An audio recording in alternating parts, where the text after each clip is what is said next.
welcome to Paperback Flicks. Welcome back, everybody. I'm Ruth Craddock.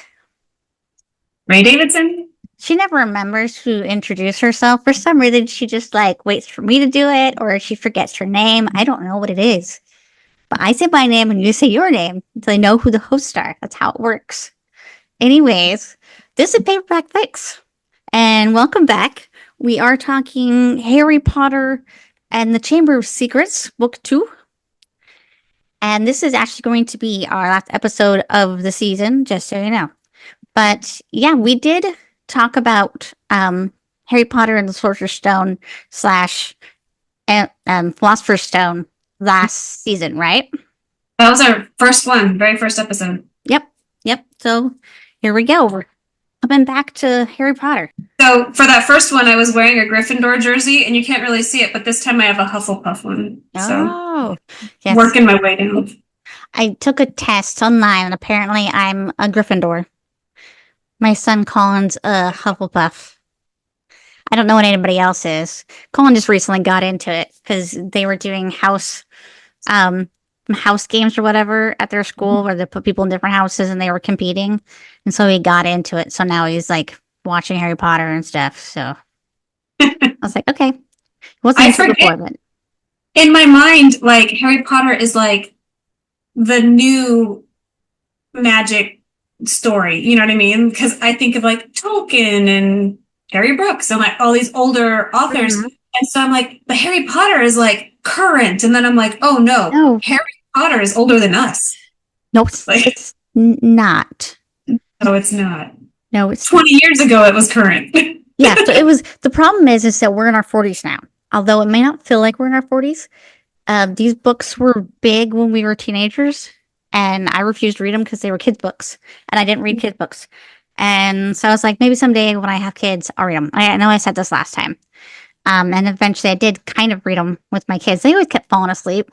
So we didn't finish reading books together, but I've read a couple of them now. Thanks to this podcast. So yeah, I worked at the movie theater when the first 3 movies came out. I was working in a movie theater. And so I was and it was the same time the movies were coming out, the same time that the Lord of the Rings was coming out and Matrix and all these big big franchises, yeah. And it was so funny because there'd be times that I'd be at the box office and I've got Harry Potter wizards lined up on this side, and I've got Lord of the Rings wizards hanging out on this side, and I've got weirdo Matrix all black hair slicked back hanging out in little groups because they're too cool to get in the line. And I'm like, dudes, I'm a geek. Y'all are geeks. You guys make me feel normal, and that's not a compliment. Yeah. I'm I thought I found my people, but I don't think I'm one of you. You're I don't know that I'm geeky enough to be cool for you guys. It's true. True. Anyway. Okay, so that is cool, though, that you were working at a movie theater at the time. I can imagine that being really fun time. So it's some of the best movies ever came out. But yeah, we grew up with tokens and things like that. You know, witches and dragons and different things.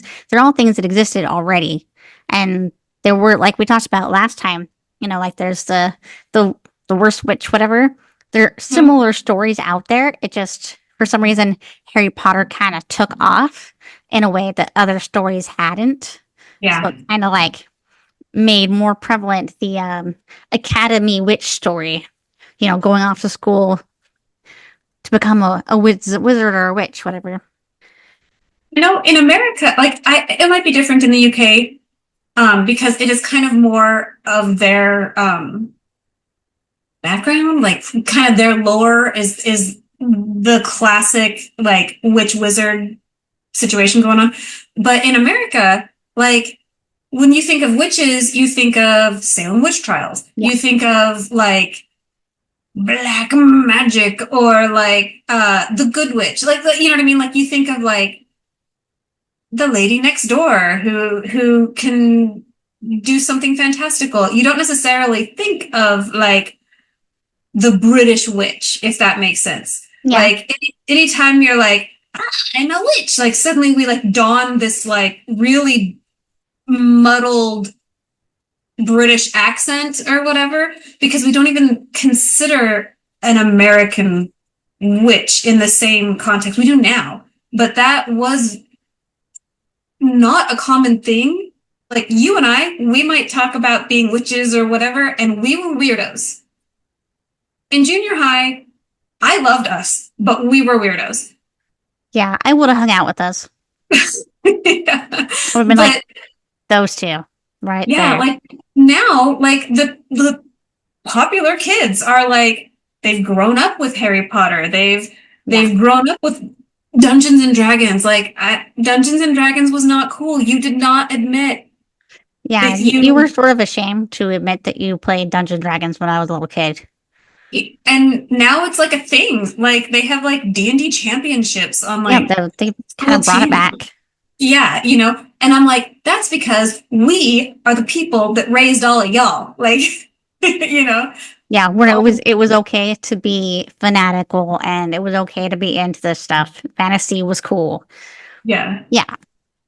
And like I think it helps also that when we were growing up that fantasy movies took like a huge leap forward Mhm. because the graphics, the special effects, the computer animation finally was to a place where they could make great fantasy movies and it would actually be somewhat like even remotely close to what they were describing in the books. You know, it Yeah. could be like a great movie and you could take great stories. Like some people like to think that fantasy doesn't isn't great literature. And those people have not read The Wheel of Time. They haven't read um, Lord of the Rings. They haven't read Terry Brooks. They haven't read all these people. There's a lot of people out there, great Mhm. writers, amazing stories. But for people that are like kind of snobby, they think fantasy and they think, oh, it's just something, some silly rom. And Yeah. that's not true. There's some epically amazing and yet totally relatable stories in some of these fantasy films. Yeah. And that's what was really cool is we grew up in a time where fantasy movies weren't dorky anymore. They weren't like I don't get me wrong. I love the puppets of like the Dark Crystal and like I do love puppets. When necessary, I think they're better than computer animation, like 100%. But like Mhm. there's some things that would have been really difficult to do back in the day. And then, we were growing up, that's when everything was like just taking massive leaps forward in visual effects. And so every suddenly things that didn't seem possible were possible. And but what's funny is now like I watch like Spider-Man, the first Spider-Man movie, Tobey Mhm. Maguire, and like remember thinking those graphics were amazing when that movie came out. And then now I watch it, I'm like, oh, you can totally tell it's computer animated now. But it's not that it's bad, it's just we've come so much farther than we were Right. even then that it's like we can't take for granted that we can have these amazingly realistic looking visuals and then we Yeah. can be right in that world, you know? Yeah. And it's Yeah. And amazing. The movie magic is like really magic. That's the real magic. I don't know. I feel like you grow up with the movies. So by the Mm-hmm. time you're watching the final movies, like it has now come into its own. It's now Mm-hmm. like Yeah. you don't sit there and go, "Oh, clearly that part was like you don't anymore." Yeah. And it's kind of the same way in the books. So we talked about, I think I mentioned it when were talking about the first one, that, like you said, I didn't read them. They were kids' books. The Yeah. first two or three books, especially, do feel like they were written for children. And guess what? They're written about an 11-year-old, 12-year-old, a 13-year-old. Yeah. They kind of are. They speak to the audience that they were written about and seemingly for. And Mm-hmm. I don't know her story as well as I should. I probably did research her a lot more. Rowling. I Mm-hmm. researched her a lot more for the first one. I didn't go back and do any research for this one, but I'm pretty sure like it was kind of a novice effort, wasn't it? Like this was kind of her first like great work or whatever. Yeah. And Yeah. so you see her grow up as an author Mm-hmm. as Harry grows up and the books grow up too. So that was something that I noticed when we were reading the book for this one that like the first chapter doesn't need to exist. Like it a lot of it is like previously on Harry Potter. and it gives like a recap. It was like he found out he was a wizard, and then they took him to the Yeah. school, and you don't need it. And as I'm reading it, I'm like, okay, I don't need a recap. But you know what? A 12-year-old that liked the book a year and a half ago and now is reading the next one Yeah. might appreciate a recap. Yeah, you do need some, but you don't want to info dump on them. And that's one of like the balances that writers have to make when they do a series. They have to sort of call back to things that happened in the past, especially if it's going to be relevant to something happening in this book, without being like, oh, and by the way, like it Right. has to like seem natural for the character to think about it or for it to be brought up, So it's not a bad thing, but yeah, you're right. Like it's not as impactful as jumping right into the story, which again is where the movie does. It puts you Mhm. right there, and I think that's effective. So yeah, let's talk book before I go run off onto the movie. So what are your thoughts on the book? So, like I have read the book several times. I've seen the movies 100,000 times, and so it's hard for me to differentiate. Like I tend to see the movie when I read the book because I You saw the movie first, right? yeah, yeah. Yeah. I saw the So first three movies, and then I read all the way up through book four hmm before the fourth movie released. So, okay, so yeah. yeah. Um, but there's so much more in the book that I still have the same like movie characters in my head doing the things that The are not themes, yeah. yeah in the movie. Yeah. But hmm I understand like in the book sometimes I understand and I appreciate the description, but it takes a lot of words because she has to paint the picture hmm and show you the action and the thought behind the action hmm with words. And so she's got to create this whole world. And some authors are excellent at it, and some authors get caught in the weeds a little bit. hmm And I feel like she didn't usually get caught in the weeds. Usually she described it well enough that Yeah. I was like, oh, okay, so even though the scene isn't in the movie, I can see how it would have played out in the Yeah. movie. You know what I mean?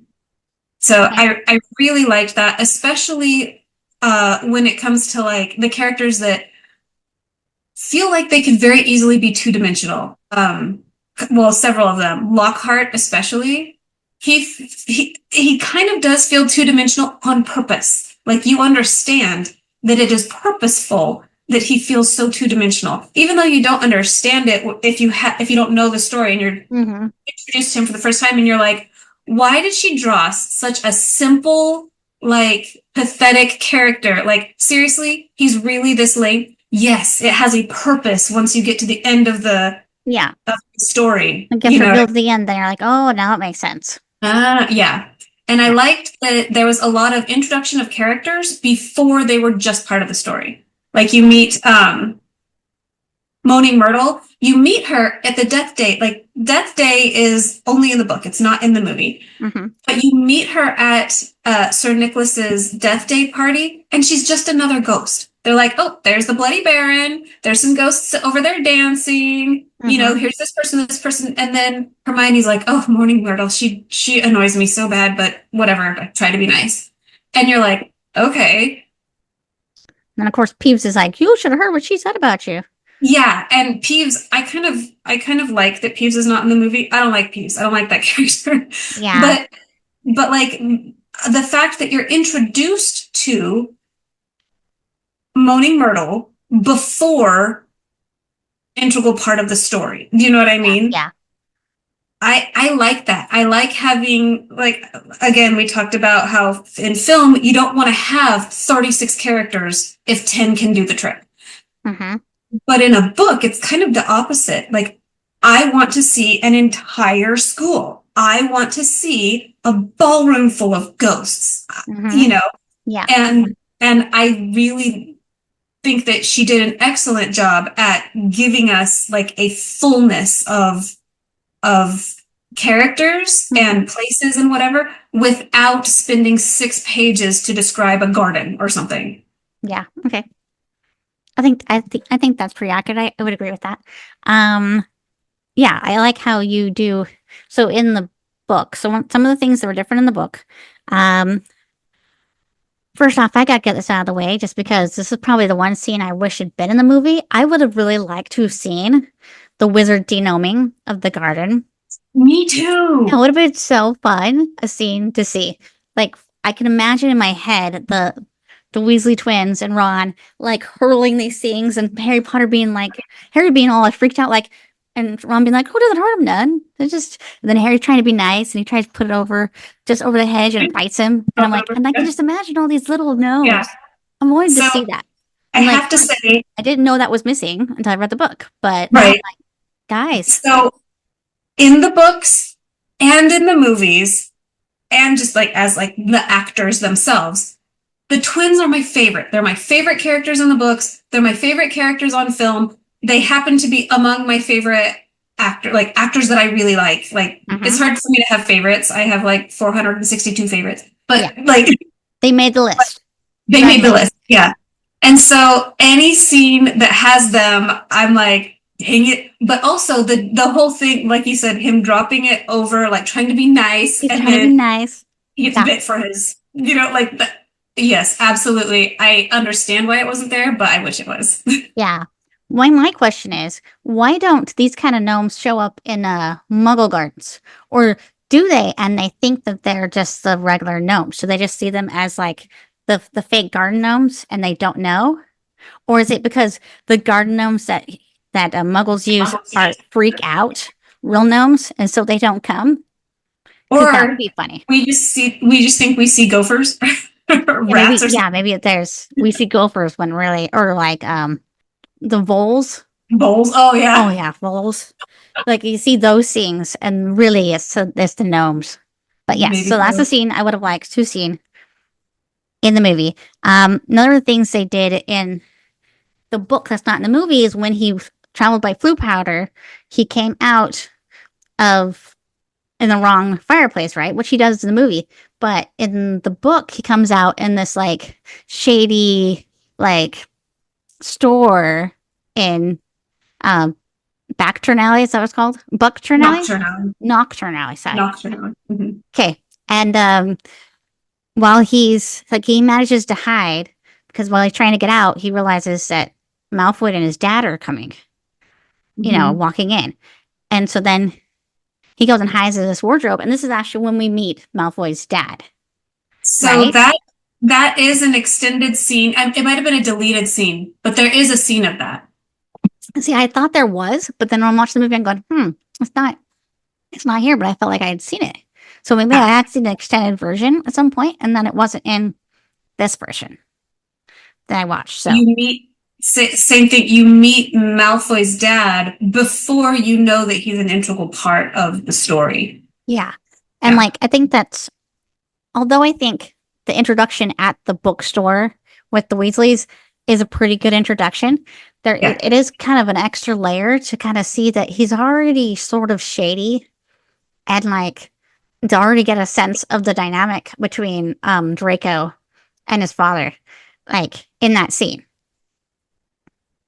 Have you seen all the movies? Have you seen the later ones? Yeah, I've seen all the movies, yes. Okay. So that scene actually becomes so much more important when you see the later movies with Harry hiding in the Mm-hmm. cabinet and That everything. cabinet, yeah. That actually like when you're first reading it, you don't care. You don't know. You Yeah. go all the way through and you're like, okay. And then only afterwards are you like, oh, Oh. that's the shot. Like, oh, like, yeah, it Yeah. becomes like I very love those clear. moments. Those are the Yeah. best. What else is in the book that's not in the movie that you remember? But I remember. Yes. Besides the deaf day party, that was interesting and I liked reading about it. Hmm. But I think it worked just fine, just having Headless Nicholas just talk about how they refused him in the Headless Hunt again. And Yeah. that's all we needed for the party. Yeah. As cool So, as it might have been to see that, I think it worked well for moving the plot along to yeah. not have that. Well, and there are several instances of like where several conversations or several pieces of the book are condensed into like one scene, everybody says all the things, several things happen instead of this time this happens, and then the Mhm. next day and they kind Yeah, of much more condense it all. So condensed. there's a lot of that, but it works. It all Yeah, works pretty well. much as I did enjoy the first book and like all the little challenges they had to go through to get into the room where they were hiding the sorcerer's stone, whatever, to get to the sorcerer's stone. It did kind of feel very kiddie.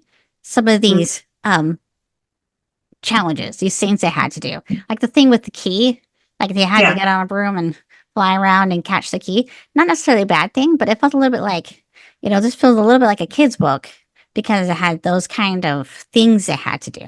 Whereas I felt Mhm. like in this book, it felt a little more mature. Like she's trying to be a little more dangerous, a little more scary. You had the Mhm. thing with the spiders in the forest, terrifying. If you're, Yes. especially if you're like me and you're anti-spider, sheer evil. They're sheer evil.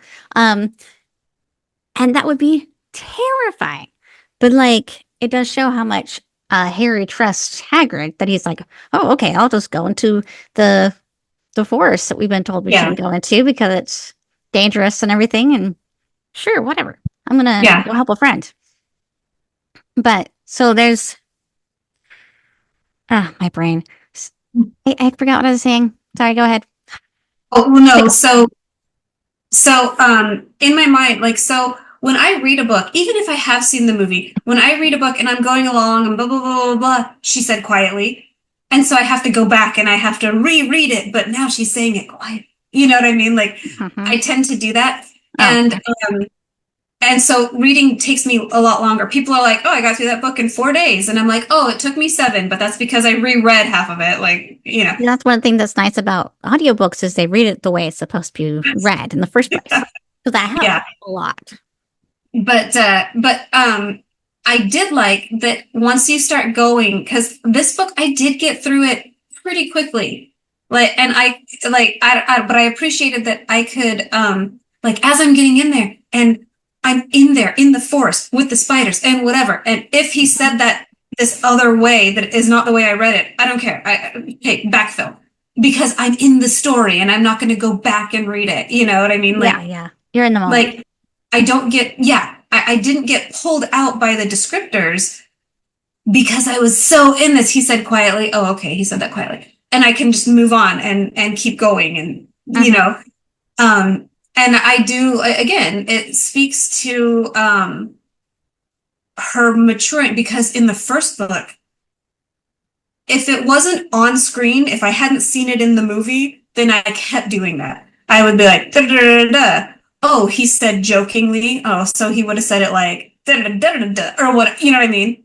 I Yeah. kept doing that and I kept getting pulled out and pulled out. And some books I Hmm. just do, I get so pulled out. And I didn't once things started going and you're getting into, the spiders and the history and Yeah. the basilisk, Yeah. and I didn't get pulled out.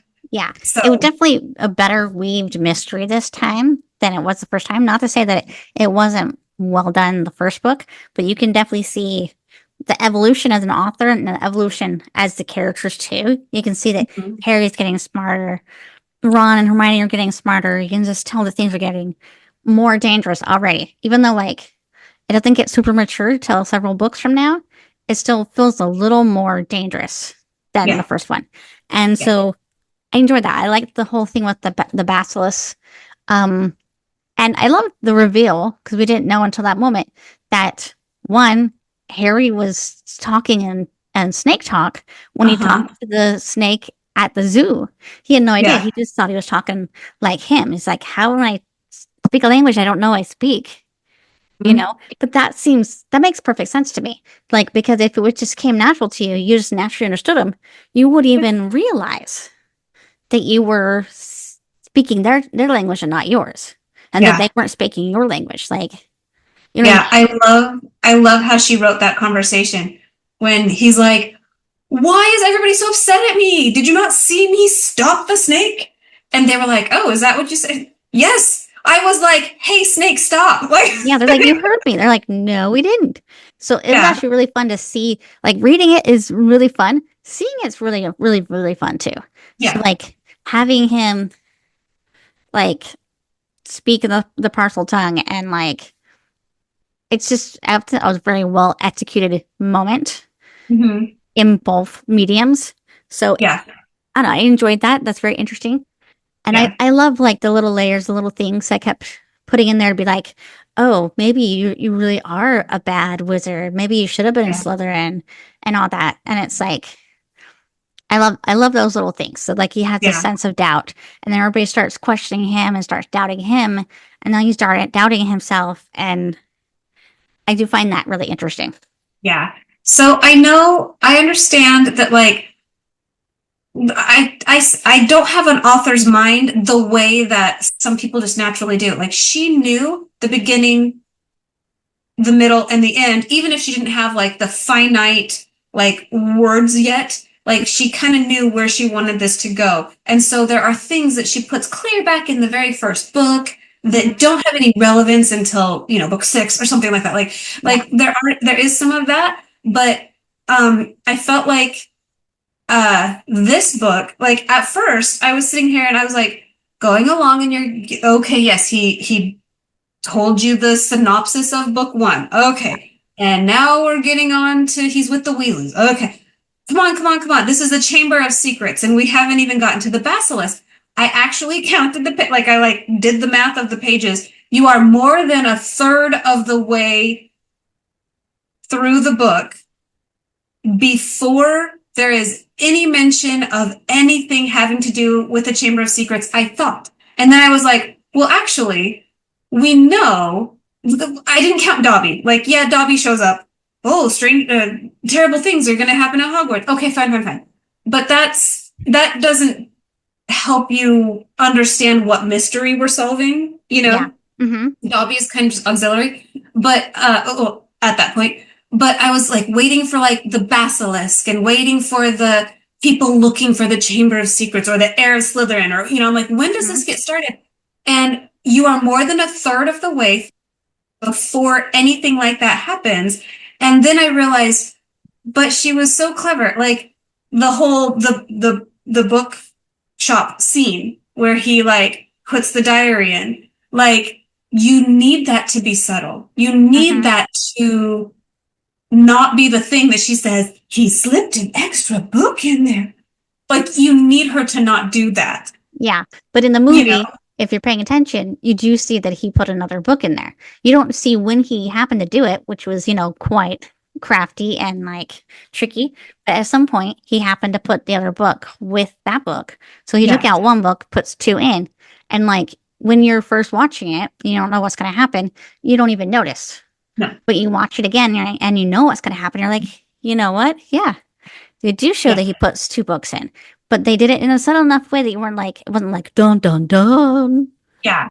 So yeah, once I thought, okay, maybe I'm being a little too smuggy buggy, and I did kind of take a couple minutes to go back and try to figure out like how often are things in there that actually do matter for the Chamber of Secrets storyline, you know what I Mhm. mean?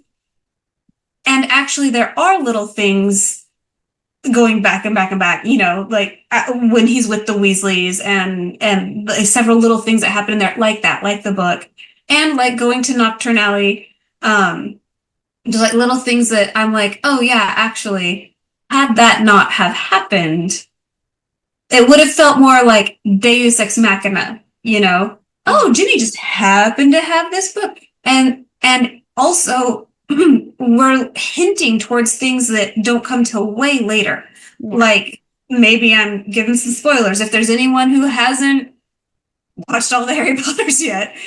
Like when you find out about Tom Riddle and he's like, ugh, I didn't want my ugly muggle father's name, and you're Mhm. like, wait a minute, and like things that don't actually matter right now. And by the time they do, you're so much farther along in the story that you're like, remember back in book two, Yeah. that Hmm. that now I know, and now I see her setting it up in a way that when I was originally reading these books to my like children or whatever, reading them when I was in my 20s, I didn't necessarily held back to it. And so I'm like, oh my gosh, is she ever going to? We get it. Harry's having a rough time. It's all Dobby's fault. Cool. Get to the story. And then I was like, oh, actually, she is telling you the story, but you're learning it the way Harry's learning it. Yeah, which is effective.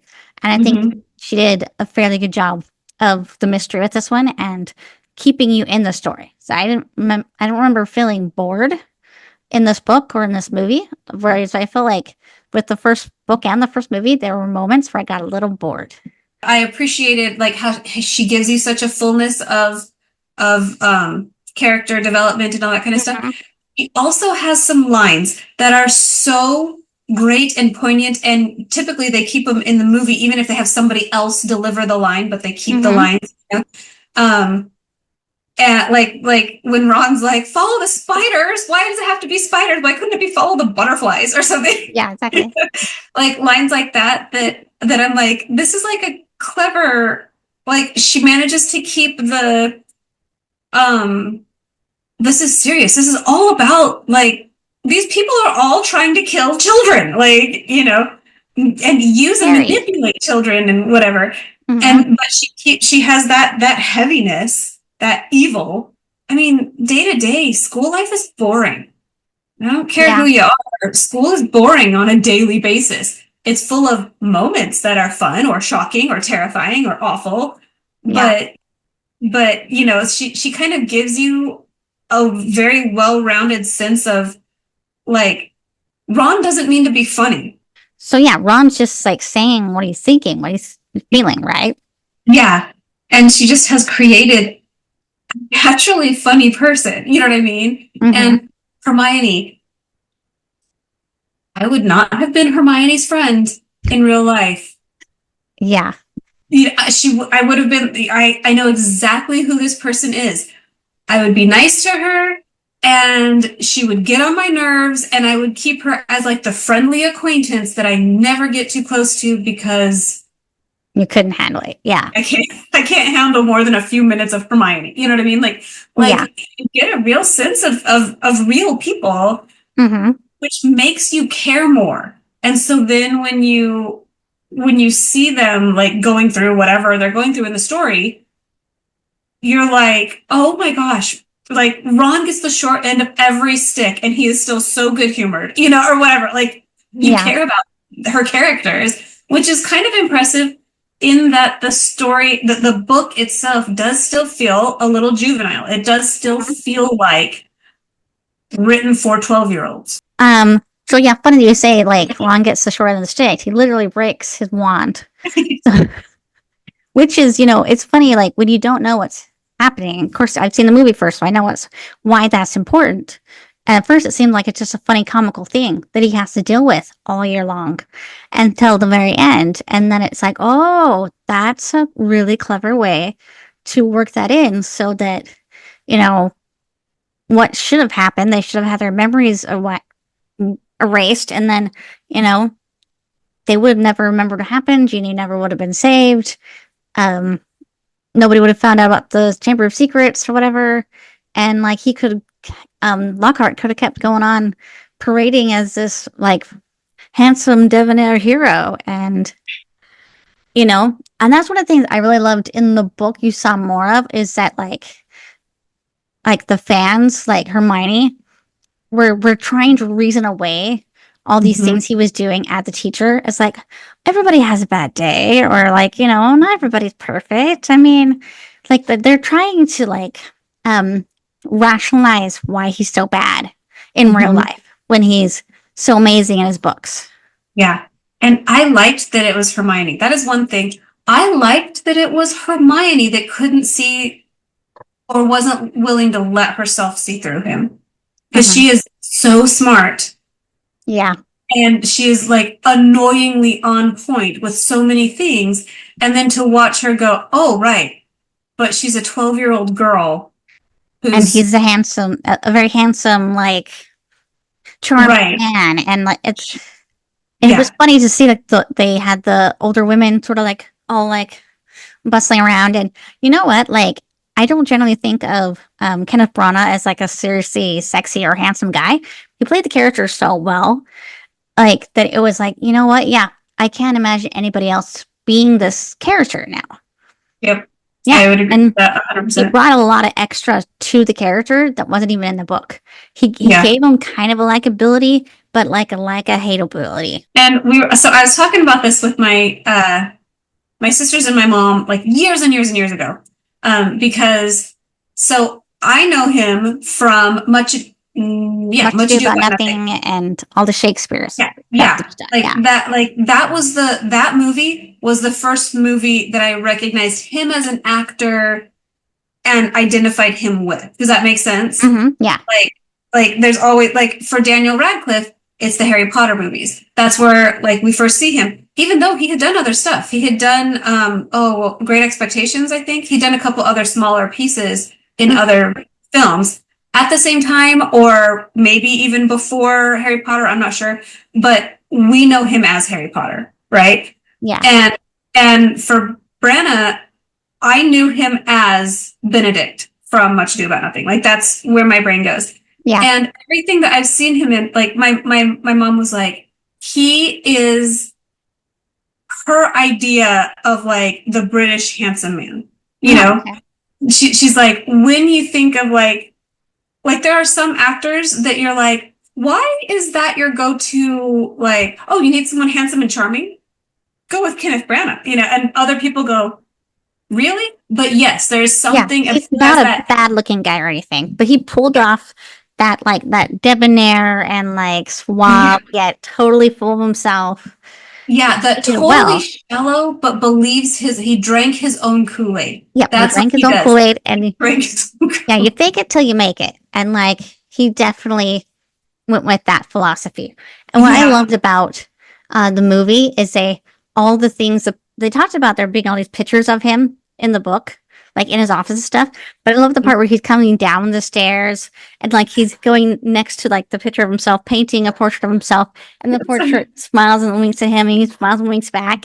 And then like later when the pixie fiasco happens, the Pixies try to start taking one of his pictures of him, and he's trying to mhm, fight them for like to save his picture. And yeah, the picture guy inside the picture is like, "Ah, save me!" I remember just loving that and thinking that was just so funny. But yeah, I agree with you about the whole thing with Hermione. It makes her more human to have her have that kind of flaw. To still be, she's still a 12-year-old girl. She's still mhm, capable of being deceived by appearances, when like one part of herself wants to see one thing instead of the truth, yeah, and of course the guys aren't going to be, you know, pulled into it because they're just going to see right through it because they're not going to be charmed. They'll be like, yeah. what is this guy? Who is this guy? Why is this guy our defense against the dark arts teacher? And anyways, um well, here's my other thing. So they say, and this is only like the second book, that they've had a hard time keeping defense against the dark art teachers. But this is Mhm. only the second one for us in the story. But like now it makes me go, well, wait a second. What happened to the guy before Quill? And like, this is already a thing that they've already had trouble with. Like, I expect them to say that like in the third or fourth book at that point, because they literally do get a new teacher for that class Yeah. like every time. Glenn Coral was a new teacher. He was Yeah. new. So yeah, and then they say that in the beginning. But like my thing is, okay, wait a second. How many defense against the dark art teachers have there been recently?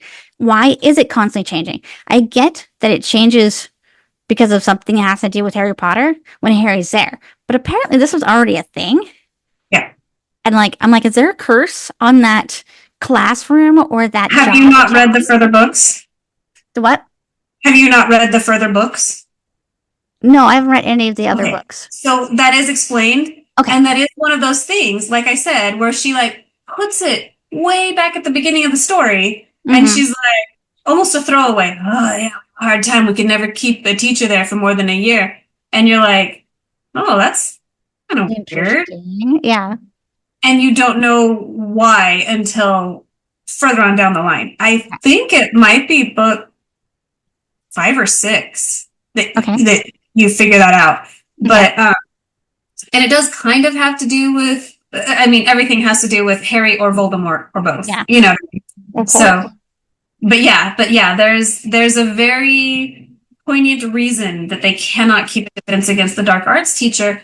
And again, you learn that the same way Harry learns that. Like Hmm. you see it happening, and I do like that there are so many things that like you see it happening as the reader, and you kind of have this moment of like, huh, I am not omnipresent. Like, you know, some books you are just looking down on the story from above, Yeah. Hmm.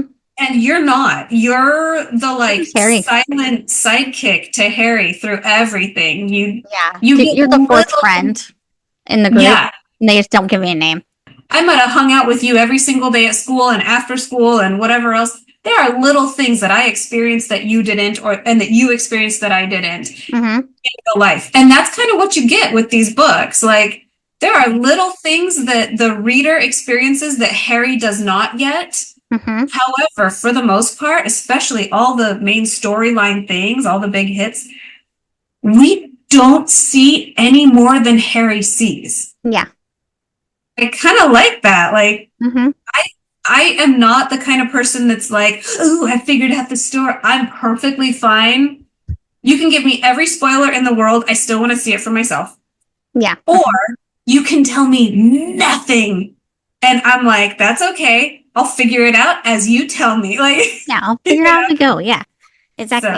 So, What's funny is I don't always like the first person perspective where like you're right there. I mean, yes, it's not first person the way the book is written, but like we are in the story from his vantage point, right? That's the perspective that we're seeing in it. And it's written third person, but it's being told as one person. We're seeing one perspective.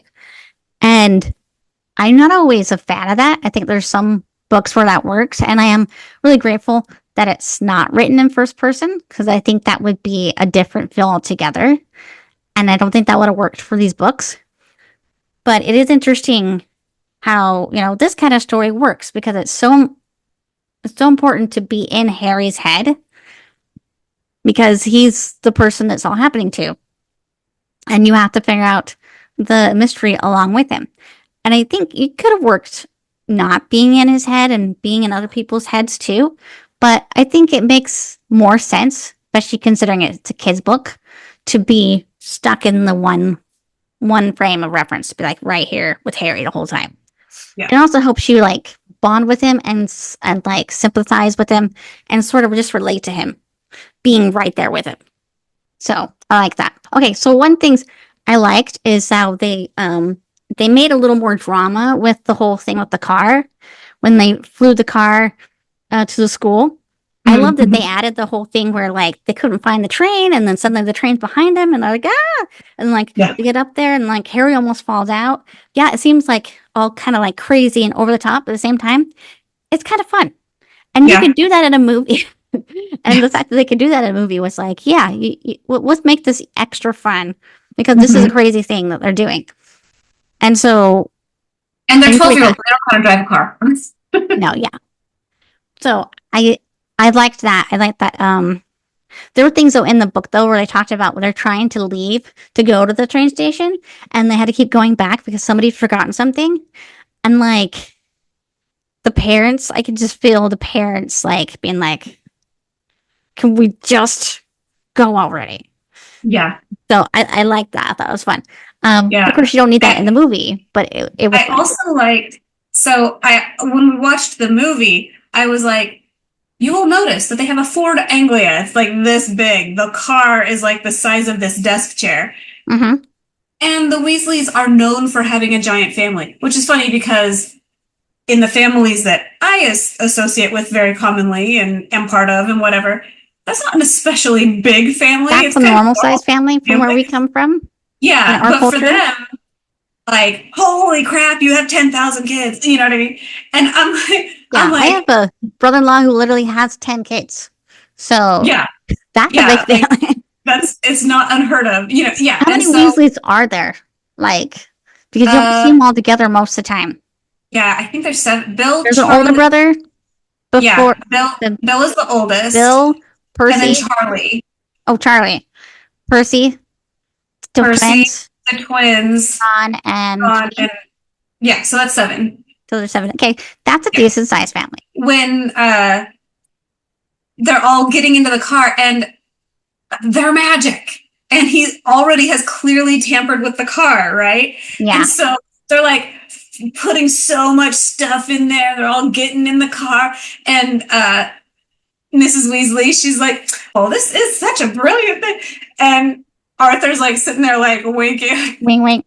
Don't tell her. Yeah, yeah. That's how it was to begin with. Little things like that. Like I said, like I understand why it's not in the movie. I'm fine with it not being in the movie, but it makes the characters so much more rich. And I do love Weasleys. So on top of the twins being like my favorite, Mrs. Weasley, she's it. As far as I'm concerned, if you have a Mrs. Weasley in your life, you're set. You know. Yeah, And I so do. all I love the Weasley parents, but I do love how like she kept like just berating the boys, but you're okay, Harry. You're okay. But you're yeah, like blah, blah, blah, blah. But like no, no one blames you, Harry. And it's like really funny that she's yeah. like really strict with them, but she's super nice to him, and like that's just hilarious. It's just genuine. You just feel it. There's a point later on in one of the later books where it's like this whole big thing where she's saying, "Oh no, Harry's gonna do this or Harry's gonna be with my kids or whatever," and Sirius Black, a character that you haven't met yet, Yeah, but he says he's like he's not your family, and she's like he's as good as, and Harry is struck for a moment. Like he is like almost brought to tears by that little comment. He's as good as family. He's as good as one of my sons. Like, like yeah, that's sweet. that moment of like, oh my gosh, someone loves me, because his It's so family nice. I know, seriously. is awful, and they don't even want to acknowledge him as part of the family. And so the fact Yeah, that this woman that is pulled 6 ways from Sunday, still has time to care about him. yeah, Yeah, she's like, of course I love him like I love my other kids. He's basically one of my kids, like yeah. that moment of like Mm-hmm. someone has room for me in their heart. Like you see it Mm-hmm. in this second one. In the first one, she's just that nice lady who's like, oh, don't know how to get on the train. There you go. There you go. Yeah. That's cool. Thought of him for Christmas. Oh, thanks. Nice. Yeah, But it's super sweet. Oh, I in the always love second so one, there's something they do throughout the books or throughout the movies, anyways. It's like mhm, where Ron's constantly getting these dumb presents his mom made for him, and Harry just loves these things. He's just like, oh, I love my sweater because yep, he doesn't have a mom to make him ugly sweaters, so he's right, like he just loves that somebody gave him presents because he didn't used to get presents for Christmas, and so he right. cherishes the things that Ron's like, and Yeah, Harry's like, oh, this is the nicest sweater ever. they send it. The Dursleys send him like a toothpick or something. Like it's like Yeah, super you're like, stupid. what? Like, why would you even do that? And It's the like thing is especially that rude. they do it specifically to be like, it wasn't just that we completely forgot about you. We know you're there. Let me give you a toothpick. Let me give you literally the worst present ever. Yeah. Don't Mhm. say I never gave you nothing. You know Yeah, what it's I like the mean? extra mean. It's like almost nicer and kinder to forget and not Right. send anything. So like to see that little bit more of that, like Mrs. Weasley is just a genuinely good person. Yeah. And of course she's always stressed, and of course her voice is always going, Arthur, like she's like, Hmm. say what or whatever. Yeah. And I'm like, oh my gosh, that's so irksome. But of It's real. course that's how she's going to talk because she's like, what? She's got 6 sons. She's only got one daughter. I have 4 sons and one daughter, and I can feel for this woman. Boys are their own special kind of thing.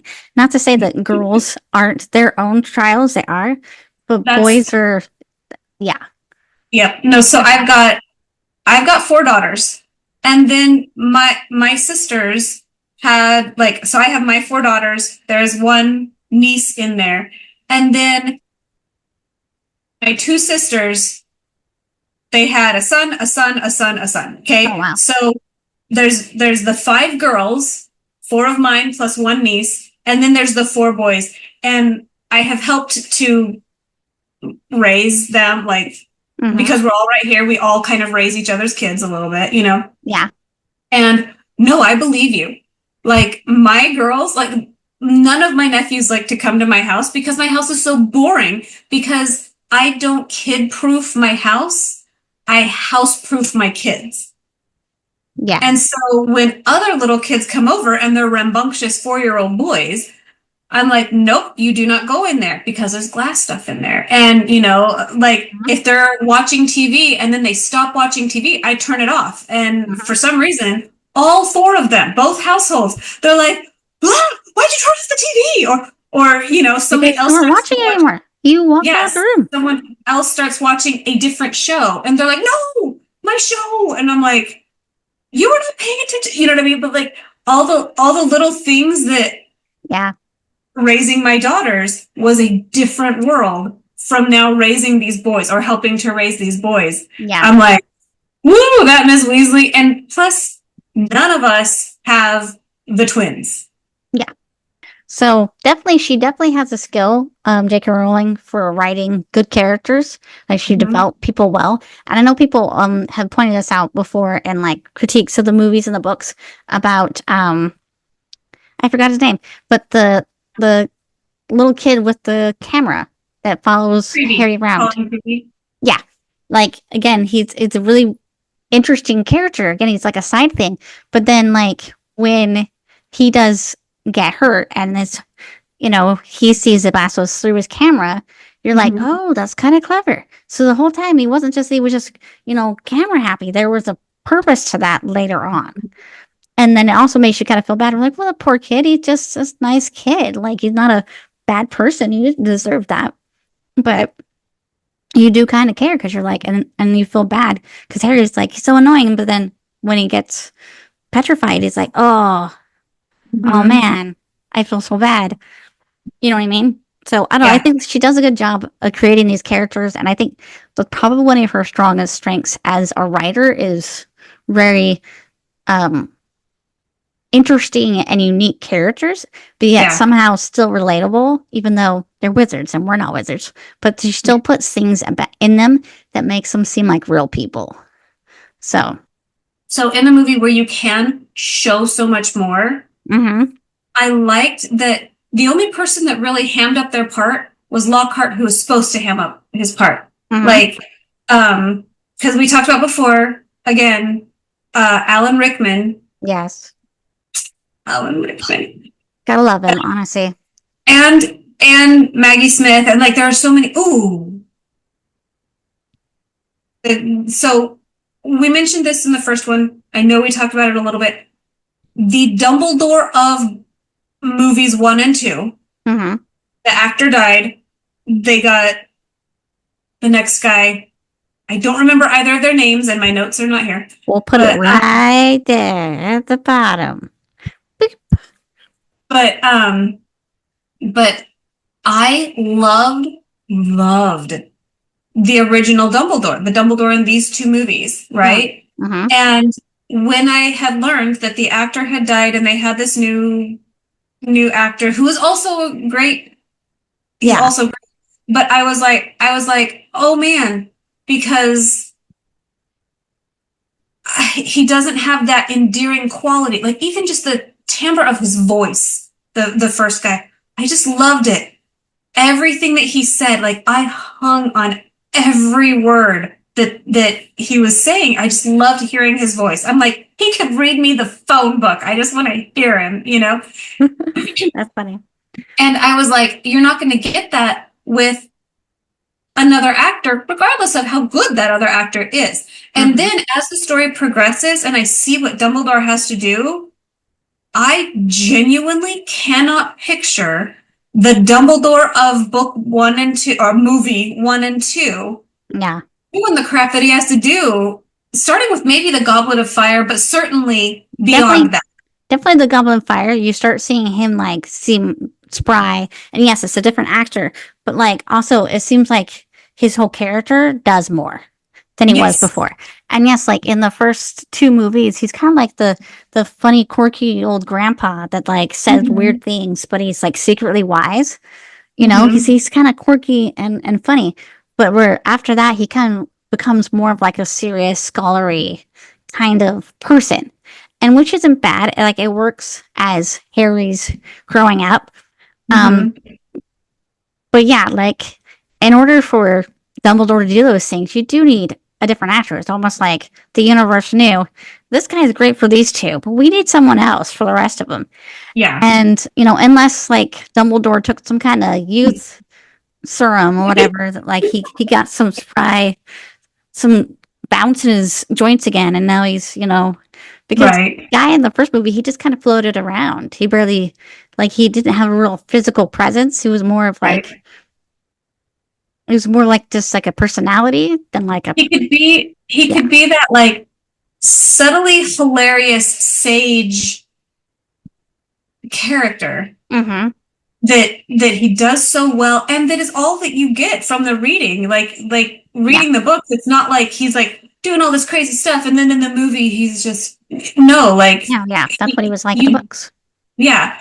And so but the thing is that when they cast the movies, I think only 3 or 4 books were out. Like you Yeah. know what I mean? Like the series was nowhere near complete when they started doing the movies, and they Mm-hmm. cast the perfect Dumbledore for what had been written thus far.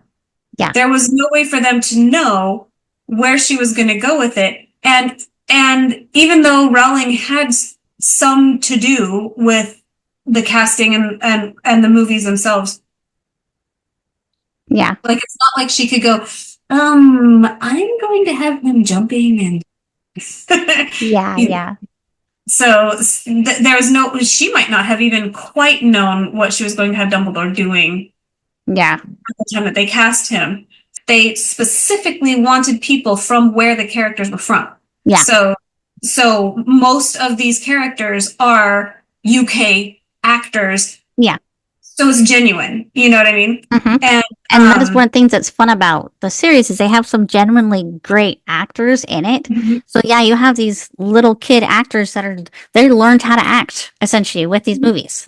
yeah, This is how they figured it out. Then you have like the kind of the cutesy little kid actors, but you also have these like it's grounded in these real grown up experienced yeah. actors around them. I love the casting for this. And sometimes having a bunch of big names can kind of ruin something. I think of like Mona Lisa Smile. Mona Lisa Smile was maybe not the most interesting story to begin with. However, it Mm-hmm. had the potential to be like this like speaks to your core. You know, you think about it 6 years later type of a movie or story or whatever. Mm-hmm. And yet it was 6 big names Hmm. standing on the screen going, I'm a big name. Look at me Yeah. playing this character. I'm such a big name. Like, you know what I mean? Some actors are big actors because they're the it boy or it girl of the Mhm. moment, Yeah. and it's kind of annoying.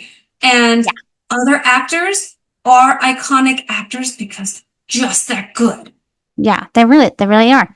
And so that's one of the things I definitely have to compliment this franchise on is they did a pretty good job of casting all their actors to be like the right person for the parts. Mm-hmm.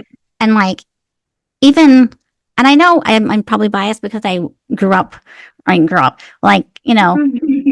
I saw the movies first before I read the books, but I still feel like the three main actors, Daniel Radcliffe, Rupert Grint, Yeah. and Emma Watson, they actually work rather well for their parts. Mm-hmm. And like I'm like you, I don't like Hermione as a character, and I'm not like a Emma Watson fan per se, but she does bring a certain likability to her, a certain like Mm-hmm. kind of quirky, slightly cute, slightly dorkiness to the character, Yeah. and it works. Yeah. She has, oh, one thing I was going to say was that, I don't, so my sisters and I, like, everybody says that we look alike, which all of us are like, what? No, we don't. Not Because none of really. us I mean, you look guys like have each other. like a similarity in like the nose, Yeah, like maybe like a little bit in we the don't mouth, but like you're not like spitting image of each other. either. There are those that say that we do. However, like my youngest sister, like she super embodies like the tomboy, like do it yourself, dirty jobs kind of Mhm. person.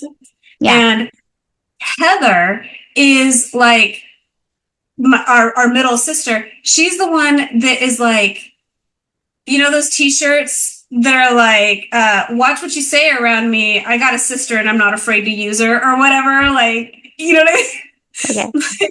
Like, you better be nice to me or I'll sick my sister on you. Like, that is her. She is a fireball and she just like will just go at you. Like, you know what I mean? And but Mhm. also at the same time, she also is like super tender. Like you see her dealing with her kids. And I'm like, I would not have the patience to deal with that kid. I'd be like, child, Yeah. not that I've ever like done anything like that, but do you know what I mean? Like there are times that I'm like, I am so glad that I'm not your mom. You better get home before I smack you in the face, Yeah. Yeah. you know? And she is so gentle and patient. And I'm like, you're crazy. But Heather was saying, she was like, I always felt like I identified with Hermione because like she has like the crazy frizzy hair and she's known as being like bossy or a know-it-all or whatever, and Hmm. she's always the one speaking up and being like, um excuse me, and like Yeah. Heather's like, Hmm. oh, I was always that person. I was always the person that like nobody liked, but also everybody wanted To sort to of be have on like, their, they wanted to be that smart, but they didn't like her for it. and Yeah. she's like, plus they talk about Hermione had big teeth and frizzy hair and whatever. And she's like, and then you look at Emma Watson and she's this lovely little girl next door. Like she may not be like a Hollywood beauty queen or whatever, Hmm. but she is the girl next door that was always just a little bit prettier than you. You know what I mean? Oh, Like she okay. is kind of that person, like that look. Hmm. And Heather's like, I didn't like that until it gets into like book 4 and 5, and you see that like actually there are a lot of boys that do like her. And Malfoy, even like the fact that he's always like, look at you and your ugly hair, I hate you, almost comes across as like actually he's embarrassed to have a crush on you. You know what I mean? Like she Yeah. actually like you actually start to get kind of that feel that like Hmm. uh clearly Ron, he goes from hating her because she's such a know-it-all to actually loving her. Yeah. And you have um oh, I forgot his name, but there's one point where this guy is like talking to Harry Potter and he's like, so that Granger, I'd like to get to know her on a first name basis, if you know what I mean, and you're like, whoa. And you have the foreign guy that he comes in and he has an entire school of people that are like, you're amazing. And he's like, cool. But Hermione, like, you know what I mean? Like, Yeah. Yeah. as you go through the books, you realize that she is not the beauty queen, Hmm. and it actually plays to her advantage because that's what all of the guys actually like, or whatever. You know what I mean? Like, Hmm. she is a know it all, but she's also genuine and loyal. And you see all of the girls actually kind of rally around her and actually trust her or whatever. You know Hmm. what I mean? Yeah. And so I'm like, that, I feel like that you do still identify with her, Heather, because you are that person. Like, that, Yeah. like, I don't want to be on the other side of a fight with you, you know? But yeah, I felt like young Emma Watson did the annoying Hermione really well. And then by the time she's like she sees herself from the back and she goes, "Is that really what my hair looks like in the back?" And I'm like, "It's beautiful." What are you? What are you talking about? She has these like flowing curls and she's like, "Is that really what my hair looks like?" I'm like, It's the kind of "Lovely." thing that a woman would notice. And it's kind of Yeah. dumb. Like in the Yeah. moment, like it's a very feminine thing to be like, that's not what I thought my head looked like. Like, of course, you never see the back of your own head. So, like, how would you know? But, like, it's a very But woman yeah, thing. So it makes sense. I I liked that little girl Hermione was perfectly obnoxious. And you start to see her grow into the lovely girl next door, Mm-hmm. and so I kind of like that. I feel like this book was a little bit of a transition from the annoying frizzy-haired know-it-all of book one into the girl that we meet later on, Yeah. because you almost do like go, oh my gosh, is that the same Hermione that I've been seeing for 4 books or whatever? Yeah. And this is kind of that transition where she starts to. She's starting to kind of come onto her own. Yeah. So I think it's funny that you mentioned the whole like, maybe Malfoy secretly has a crush on her because Tom Fenton and Emma Watson, I don't know if they're still dating, but they were dating at one point. And apparently she had a crush on him when they were doing the movies, but they didn't date during that time. It was like maybe a couple years ago that they actually started dating. So I don't know if That's they're still together. I meant to go check for this so I would know, but I thought that's kind of funny. It's like, yeah, Yeah. that makes I sense. I don't know if I saw it as much in the movies, but I did see it a lot in the books. I'm like the way she has Draco specifically attacking Hermione.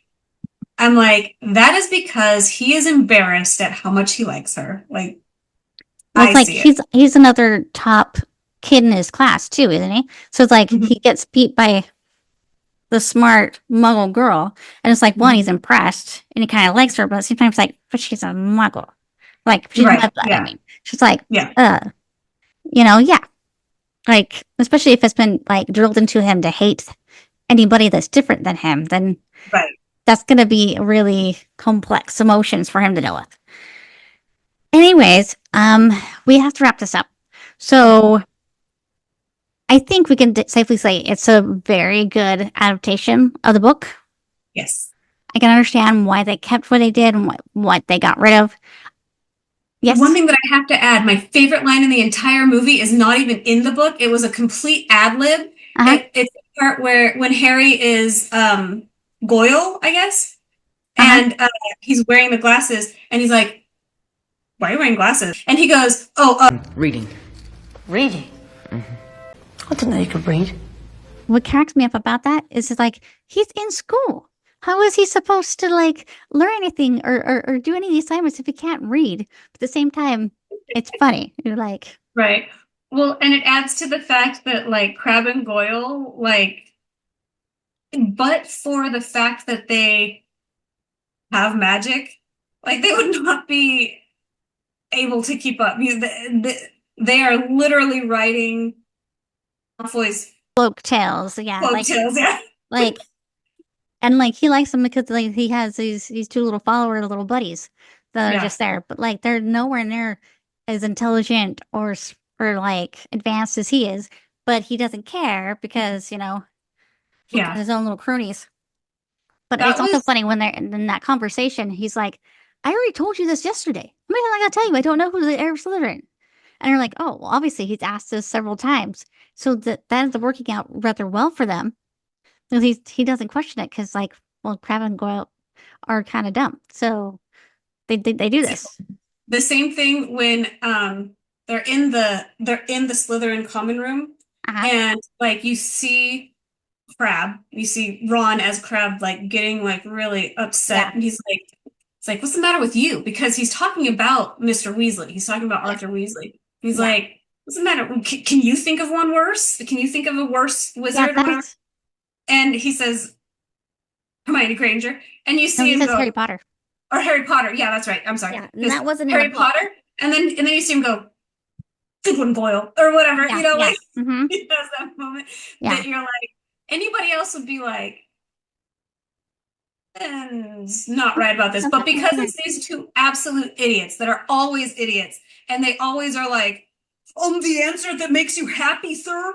yeah. Mm-hmm. Like he's And he's like, so used to them being idiots, even though he is essentially a smart guy. He's still yeah, like, he's like, okay, like some part of him knows something's wrong, but like yeah, it doesn't occur to him because he's so used to these guys being stupid, and it literally wouldn't occur to him that anybody would do this. Like I don't think he thinks that Harry and Ron and Hermione are that clever. right, He underestimates them too. yeah, So yeah, that's a yeah. great line. And another line I really love that's not in the book, but it's in the movie is when Harry's at the Weasley's house when they first get there after arriving in the car, and the dad shows up and he meets him officially for the first time. And so, like, one, I love the whole line where the mom tells him, "Oh, your sons drove that enchanted car of yours to Surrey and back last night." He's like, "Oh, how'd it go?" And like, Yeah. I love his delivery is so funny in the movie. And then the other line I really love is that he turns to Harry and goes, "Harry, so tell me, what exactly is a function of a rubber duck?" And I love that because it's the kind of thing that, like, to Harry, if somebody's grown up with all these regular human things, he'd be like, "What do you mean? That's like the most ordinary thing in the world. What are you confused about?" But like, it seems so mystifying and like so interesting to Weasley because, he finds that there's no another world for him and he just finds them so fascinating. And that's something I really like about Weasley's, Mr. Weasley, is that it shows that he's just a seeker of knowledge and he wants to understand people and things and he just loves all this different information, different things. So like he doesn't see it as like, oh, muggles. Like he's like, oh, how fascinating, how like, different and unusual they are to us. And like he just wants to Mhm. tinker around with all this human stuff. And I love that. And that's so interesting. That says a lot about his character and his personality, so Yeah. it's just really He interesting. he understands that. I feel like the Weasleys embody human wealth. Do you know what I mean? Like there's a wealth of people that they have. It's not just the fact that they have a large family, but that they value people Yeah. and that they can see, like, they don't just like Malfoy because he's rich and powerful. They don't just hate him because he's rich and powerful. Yeah. They distrust him and dislike him because they see his character. Their ugliness. Yeah. They Yeah. also see And people's beauty. yeah. And I love that. They can see the worth of souls. You know what I mean? Like Hmm. there's kind of that like element where he's like, man, not that people are lesser. It's that these people are so different. I have so much to learn. I know in the book, not in the second, maybe not in the second one. I don't remember where it is, but somewhere he's like obsessed. Oh, I think it is in the second one.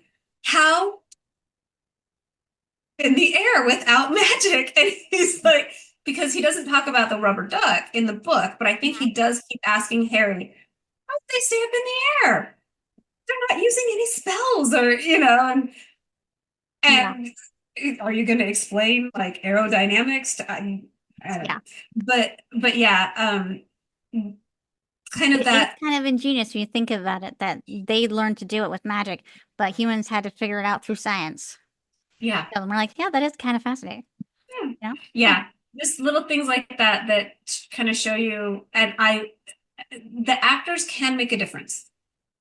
Someone else acting that part might have still been very cute and delivered the lines very well and great, Mm-hmm. but they would not necessarily have had that like you just love Arthur Weasley. Mm-hmm. You just cannot stand freaking Percy. You know what I mean? Yeah. And his part is really diminished in the movie. In the books, he actually has like he's not just being a jerk and being elusive for the sake of being elusive. He's got his Mm-hmm. little girlfriend or whatever. Yeah. But there's the whole And like, what's going on with him? And it's like, oh, Percy has a girlfriend.